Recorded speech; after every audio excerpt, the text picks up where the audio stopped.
Welcome to Your Next Mission podcast with the 12th Sergeant Major of the Army and co-founder of the American Freedom Foundation, Jack L. Tilley. Proudly presented by Cavalry Agency, Navy Federal Credit Union, Purdue University Global, and Veterans United Home Loans.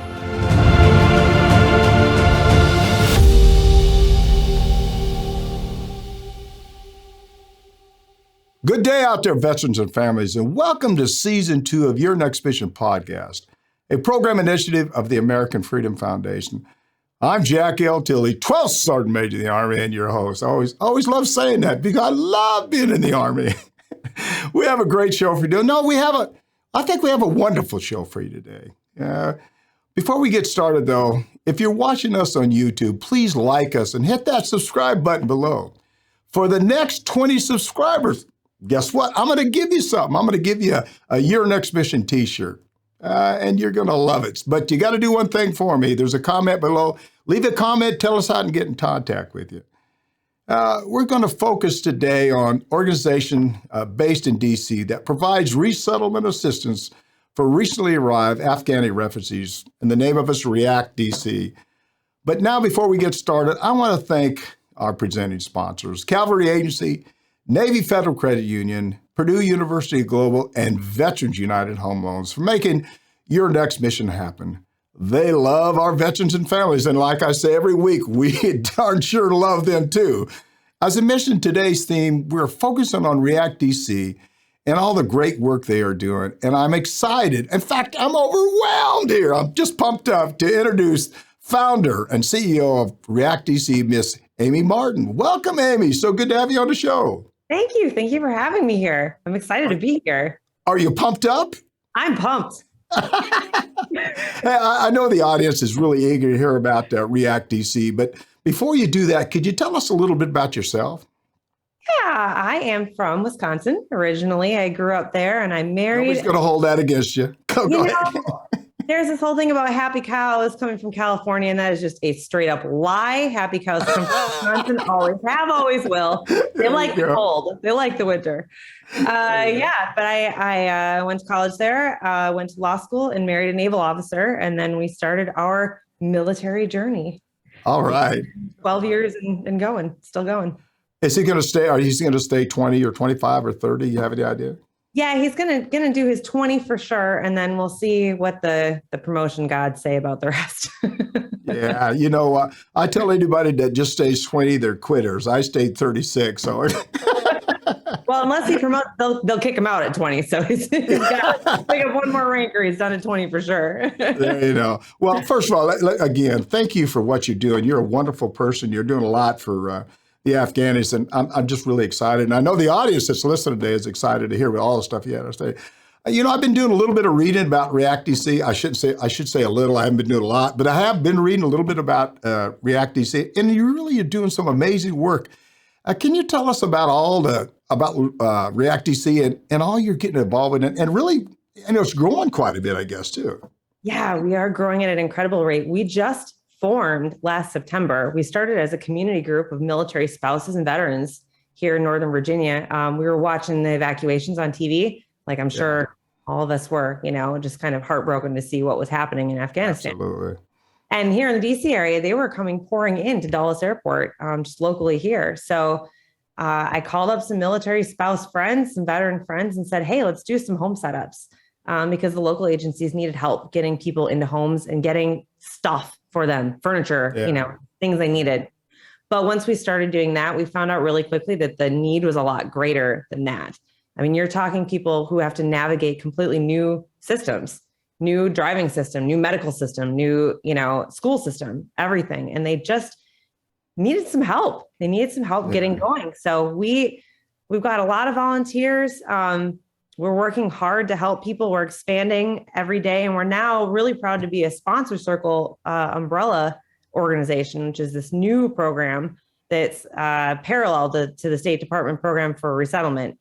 And what that is communities getting together and sponsoring Afghan families right off of the camps, right into your community anywhere in the U.S. We're helping them too. So we're happy to be expanding, happy to be helping, but the need is really still great. I think a lot of people, I have friends calling me saying, hey, is that still happening? Yeah, still it's still happening. In some ways, people are just getting started with their resettlement journey. I've moved around in the military for a long time. I could not imagine moving from one, because I've been to a lot of different countries in my life. I couldn't imagine sort of picking up and going into another country where you don't speak the language and all this stuff. Amy, can you tell us how our country is handling the influx of refugees and the situation that currently exists with them and the needs that they need? I mean, the kind of things that they need to really get started. Yeah, it's really, we are handling it, but it is, let's not kid ourselves. This is unprecedented to have this many people coming in such a short time. We had over 70,000 people come into the country, Afghan refugees come into the country between August and December of last year.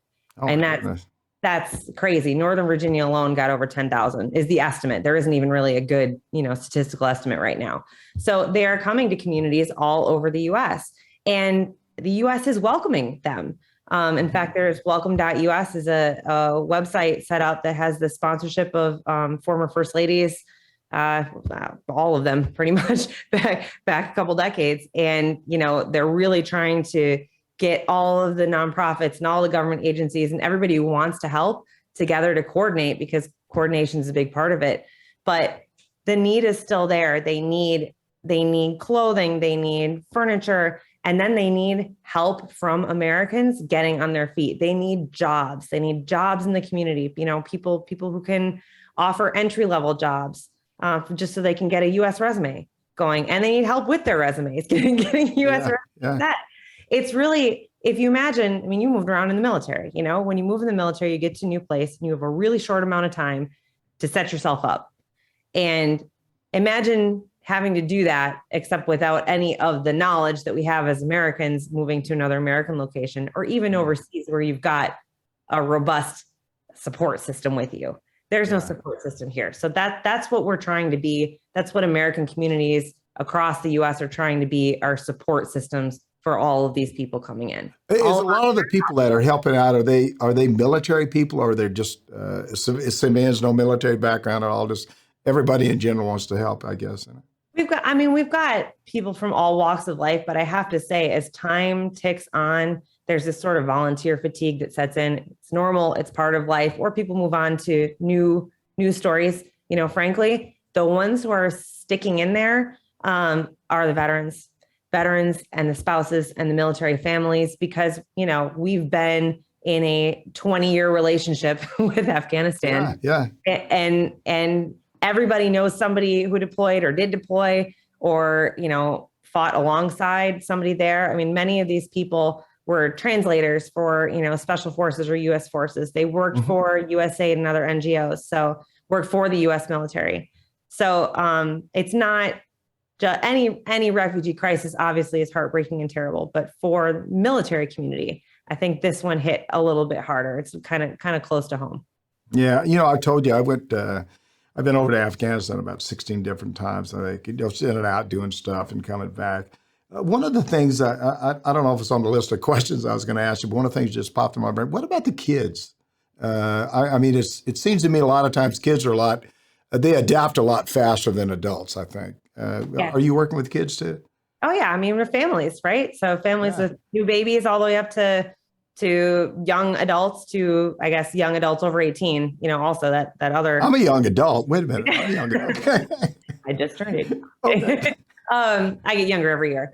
Yeah. Me too. Yeah. So yeah. And it's true. Kids are really resilient and they learn English quickly. They, integrate really quickly when you get them in school. But it's not to say all of these families have experienced trauma of one sort or another. Yeah. So on the one sense, these kids get here, they seem like they're happy, doing well, they make friends, learning English.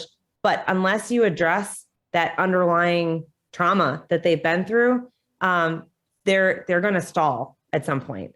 So again, that having a support system and a network, and access to healthcare and other things, all these things are important for their success, and especially for the teens. Those years are really important years where you make important decisions about who you're going to be, where you're going to go in life. They need mentorship from U.S. citizens. Yeah, you know, the other thing, this is a great discussion because I love talking to people, and the things you're doing are just unbelievable. The other thing I think is really important, the fact is here's some kids that's coming from a war-torn country, and they've seen a lot of things that most of our young adults in life never will see, I hope anyway. And you would think that for them, it really is a struggle to fit in because of just the way of life and the culture and their beliefs and everything else and the religion. Now, it's really got to be tough for them. And I certainly feel sorry for them, that's for sure. But I think the majority of them will make it. And besides that, there's a lot of jobs in our country right now. So hopefully placement is good for them. Yeah. And I mean, that's what we're focusing on this year really is getting people jobs. And you can't be self-reliant and be standing on your own unless you have employment that will sustain you and sustain your family. So, and I mean, with the kids, yeah, it's hard, but they're doing well. They're doing really well. And I mean, there are issues that crop up, but smiles are smiles. And I'm so happy to see kids smiling. When the first couple months they were here, I wasn't seeing a whole lot of smiles. I'm seeing more smiles these days, and it makes my heart happy. I guess the other side of that, you probably see a lot of tears too. We do. Yeah. We're kind of there through all of it. Yeah. That makes it tough. We're talking with Amy Marden of Washington React with React DC. I don't make sure I get the time. Lives in Washington DC. And you're listening to Your Next Mission podcast with me, your host, Jack L. Tilley, 12th Sergeant Major Army. And don't forget, if you're enjoying this discussion, and I know that you are because I certainly am, please like us and click on the subscribe button below and join this discussion with us. Amy, to continue on this discussion, there are so many issues when it comes to resettlement. First and foremost important is really the language barrier. Can you talk some about the issues about addressing those kind of things? Yeah. The first people who entered were these special immigrant visa holders, this other class. And I will not get into the technicalities of it because it's a lot. But a lot of them, the head of family did speak English. There were a lot of translators for, military units. And then as we came on, there were more and more people who didn't speak English. Luckily, though, we have a wonderful supportive community of Afghans who want to help each other. So we're finding people who came in August or September who now we're hiring on to translate for people who came in November and December. And it's pretty amazing. And I will say, Google Translate, it's not perfect, but it does work in a pinch. If you use simple sentences, you can get through. I do a lot of gesturing. I think as long as you approach it, in sort of a humble manner and you don't mind making a little bit of a fool of yourself while you're doing it. I do it all the time. Yeah. I mean, that's just my day, every day. Yeah. But we find ways to communicate and we find people who can help us communicate. And we also have a wonderful coalition of Afghan Americans around the country, who obviously, are very invested in this as well. And they're providing translation services and mental health services and cultural information for those who aren't familiar with Afghan culture. Yeah. Did any of you ever asked to go back? Yes. Yeah. We do. And at first blush, your initial reaction is, oh my goodness, how could you want to go back? But then you think about it for a few seconds and yeah, of course. Right. Of course. You left your country. You left everything you've ever known. You left your wealth in a lot of cases. And spouses in particular, female spouses who are here without a network, without a community. They're missing home. And I get that. And I think that's why it's important for us to provide, again, a support system, a holistic approach to resettlement that's not just about getting their benefits, like ticking the boxes. It's about more than that. It's about seeing them through a longer journey of reintegration into a completely different culture, and finding them communities that they can connect and plug into so that they can feel at home here in their new home. Yeah. Give me an idea about the average age, of the families that come in here. Is it, 50s and 60s or 40s or whatever? What's the average age? It's a little bit younger. Yeah. We're seeing lots of, I guess, like 40s. So families that there are, we have some new families too, but mostly families with several children, parents are in their 40s, they've been working in the new government in Afghanistan for, 15, 20 years, basically since it formed. So people who have started with the new government and have been working in it, this whole time, and now are transitioning to the U.S. and finding. One last thing, we'll take a quick break here. What about clearances? Do you go through the clearance process with them too? They go through all of that before they come to us.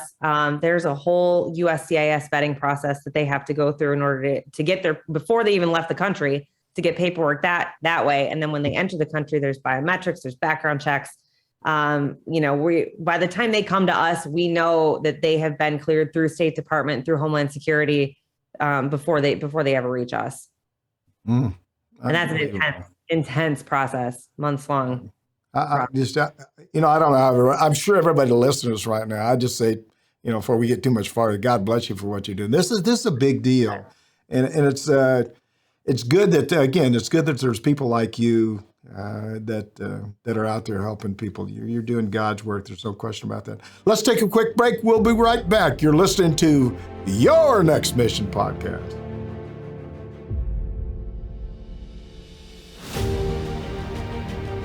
You're watching Your Next Mission, proudly presented by the Cavalry Agency. They help brands dominate no matter their size. Ideas, strategy, action. This is Cavalry. Learn more at cavalry.com. Navy Federal Credit Union, the most trusted credit union owned by members of the military community, serving all branches of the armed forces and their families. Their members are the mission. Learn more at NavyFederal.org. Purdue Global, providing affordable online education for hardworking adults. Learn more about a personalized, innovative, and world-class education at PurdueGlobal.edu. Veterans United Home Loans, the #1 VA lender for 5 straight years. If you're buying, they're funding your dreams. Learn more at VeteransUnited.com. Now back to your host, the 12th Sergeant Major of the Army, Jack L. Tilley.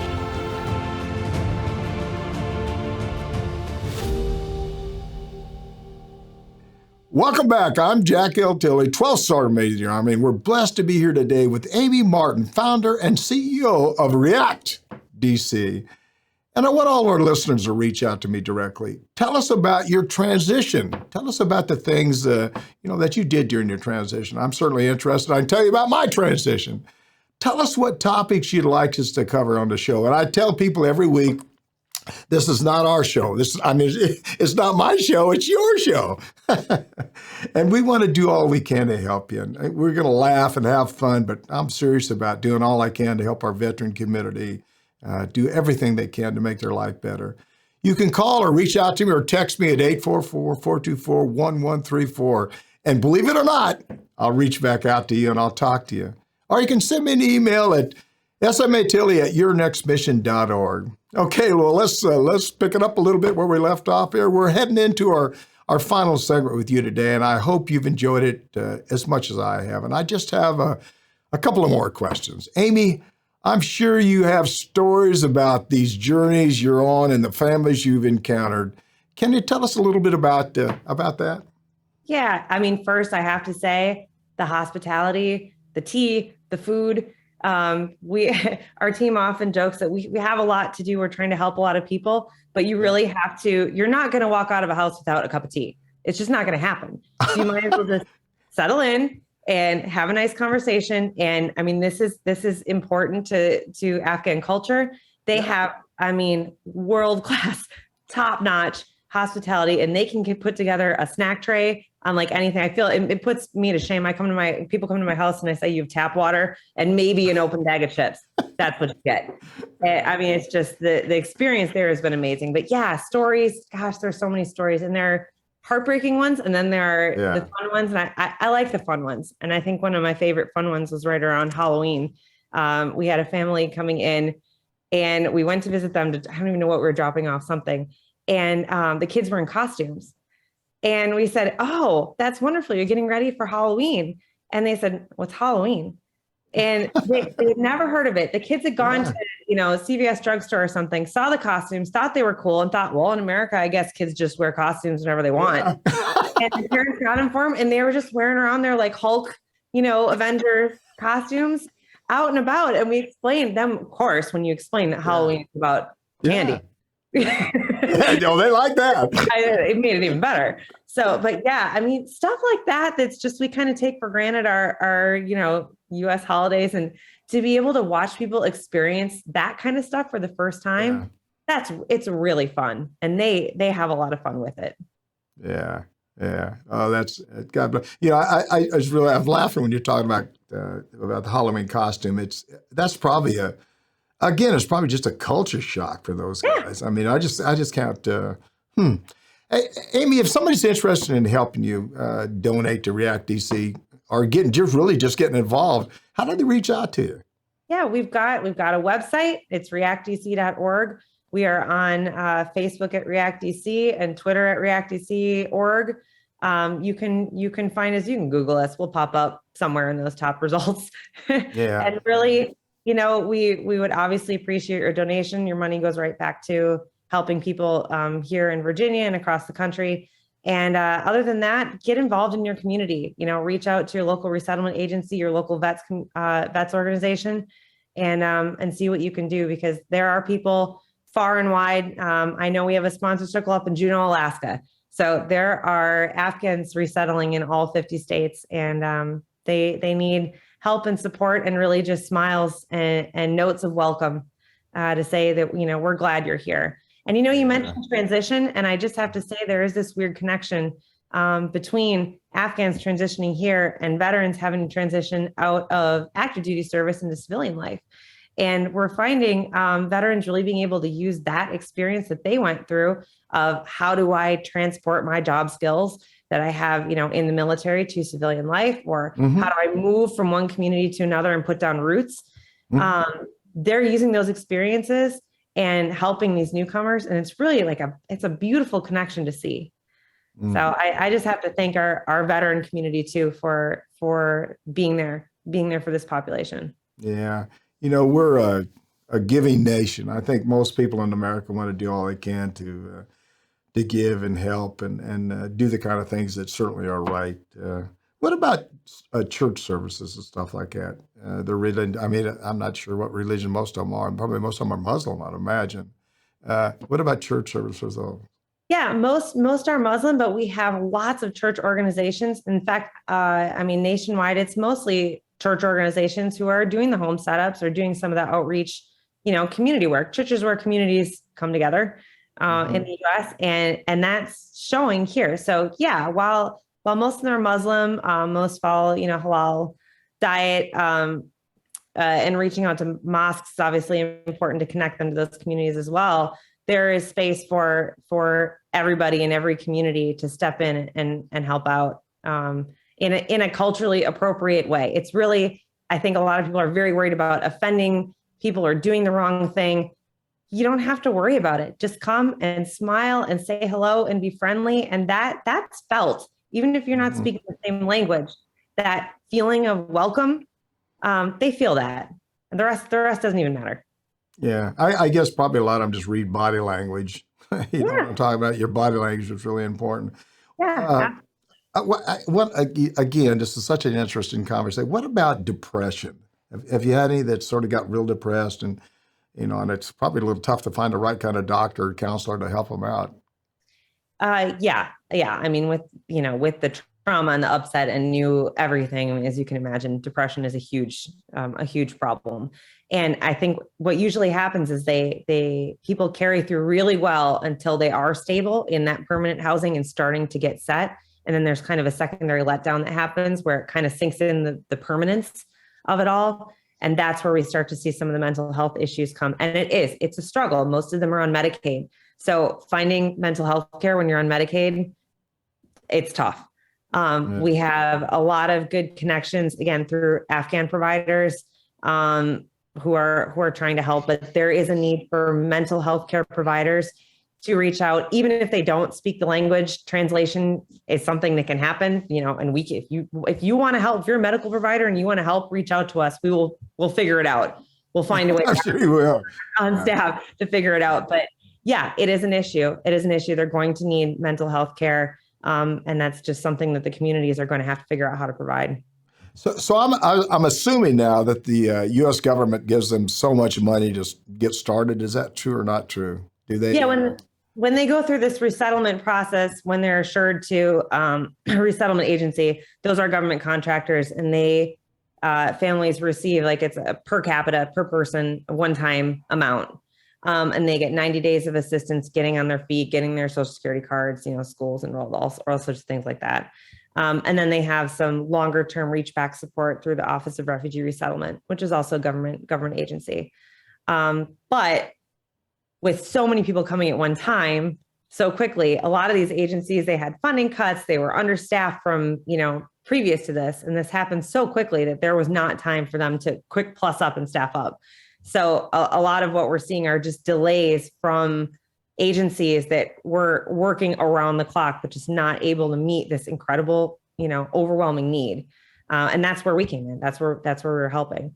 But yeah, they do receive some one-time sort of short-term support, and then they're eligible for federal aid through Medicaid and SNAP and TANF, those supports that are available to low-income Americans, which are all time limited. Yeah. I hate to say this, but I worked with the government a long time. The government moves pretty slowly. But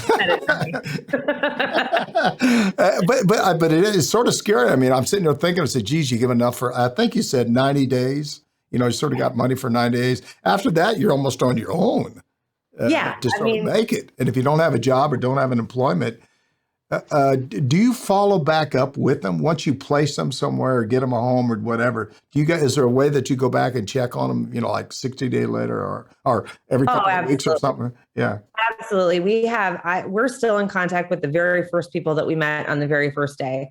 My text messages are a mess. I'm not, it just scrolls and scrolls. We know the names of the people, we know their kids, we know their ages, we know what they're doing and where they're going and what they need. And that's important because that's the kind of support system that they need. It's not 90 days. It's going to be, I don't know, a couple of years, even maybe. Some of these people I'll probably be talking to the rest of my life because I've made friends this way too. And that's why it's really important for communities to be engaged, because it's not 90 days. 90 days is that's to get them started. Yeah.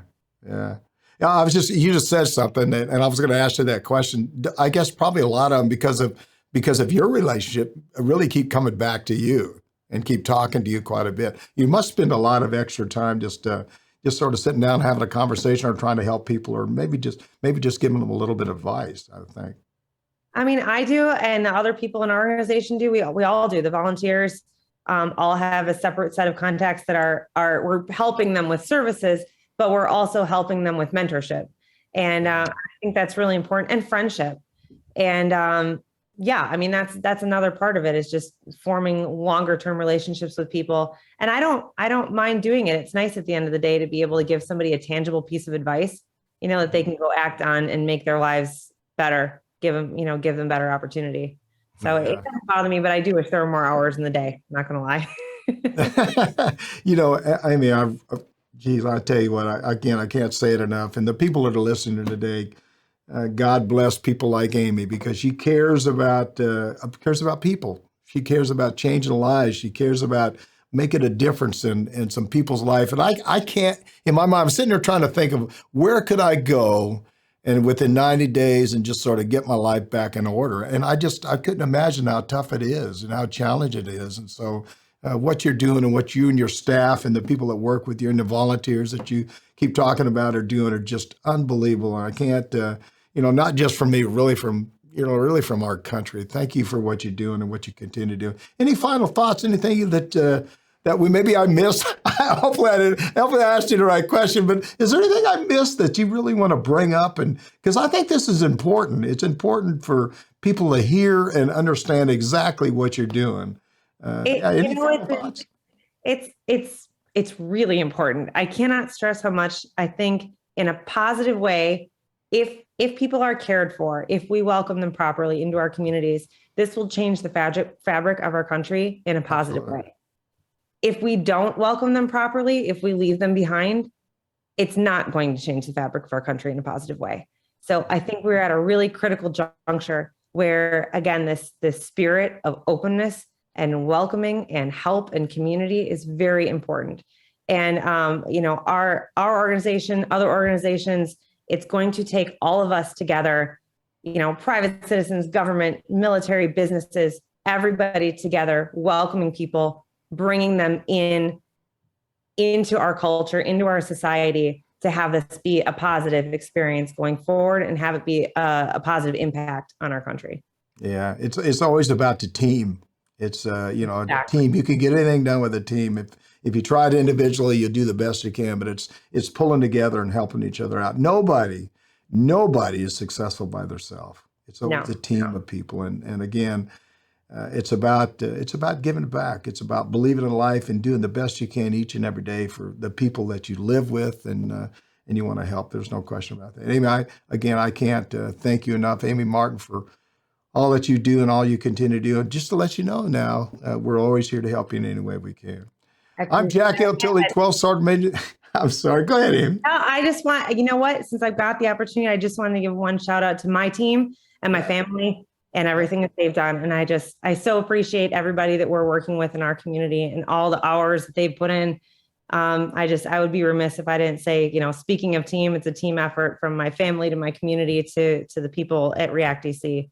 I'm thankful to have them with me. Well, I'm glad you said that because you're exactly right. It's all about pulling together. Let me give a shout out to them too. Thanks, staff. Thanks all you guys, what you're doing. Keep doing the good work. All right. Well, let me start this phase again. I'm Jack L. Tilley, 12th Sergeant Major of the Army. You've been listening to Your Next Mission podcast, and thank you for listening today. If unless something's wrong with this was a great discussion about something we all need to know about, we all need to understand. And please visit our website at yournextmission.org and leave me a review. I always tell everybody, I hope it's a good review, but if it's not, that's okay too, because you grow from both sides there, I guess. You can also visit our partners there who can provide you with so many services that will assist you in your transition from the military to civilian life there. And also, please visit our corporate partners and see all the jobs that are available for you. We want to do all we can to help you each and every day. Please know we want to assist you in any way we can. I want to say that again. Please know we want to assist you in any way we can. Please follow me on all my personal social media channels. I never in my lifetime would have thought I'd ever say this. Please visit me on all my social media channels, Facebook, Twitter, Instagram, YouTube, and LinkedIn. I love LinkedIn. I love all of them. And if you enjoyed this discussion with Amy, please like us and click on that subscribe button below. And as I said earlier, we'd like to give you something. We'd like to give you 20 Your Next Mission t-shirts, but you got to do something. You got to leave a comment below so we know how to get a hold of you. Or not, we can't send you a t-shirt. So don't forget, we want to hear from you. Please leave me a message or send me a text at 844-424-1134 or send me an email at smatilley@yournextmission.org. And I guarantee I'll get back a hold of you and I'll talk to you. Just like me and Amy was talking a minute ago, it's about the team. We're all part of a team, a military family team that work together, stay together, and help each other each and every day. And thanks again to Amy Marden for really being with us today and really the kind of things that she does and continues to do. It was just great having her on the podcast. And I want to leave you with three things, and hopefully I don't cry because these are things that are important to me and all veterans. We're dedicating season 2 of Your Next Mission to all those veterans members and family members who struggle with mental illness, which so often lead to someone taking their own life. Please reach out to someone you haven't spoken to in a long time. I did that the other day. I reached out to someone I haven't talked to in 20 years, and it was like I talked to him yesterday. You got to check on your friends. You got to check on the families and make sure they're okay. Sometimes you think everything's okay until it's not okay. So dedicate your life about helping people. That's what we're going to do. That's what all of us want to do. Second, I'd like every veteran. Now, you see I got my Army hat on. Hooah! But I want you to do the same thing. I want you to celebrate your service each Friday. I want you to wear your military, whether or not you're in the Navy, the Air Force, Marine Corps, Space Force, whatever. Send me that picture. I'll put it on my social media channels because be proud of what you've done for this country and what you continue to do for this country. A lot of you wore that uniform for a lot of years. Whether or not it was a short time or a long time, again, we're all part of a family. And then lastly, I want to encourage everyone listening to reach out to your neighbor. You know, all the things that you learned in the military, you could share with the people around you. You know, offer them a smile or a helping hand. Together, let's try to bridge that divide that's affected so many of us today. Again, thanks for listening today, and thank the Cloudcast Media, and of course, our 4 presenting sponsors, Cavalry Agency, Navy Federal Credit Union, Purdue University Global, and Veterans United Home Loans. We appreciate all you do for our military. See you on the high ground. Hooah! You've been listening to Your Next Mission, brought to you by the American Freedom Foundation. Learn more by visiting yournextmission.org.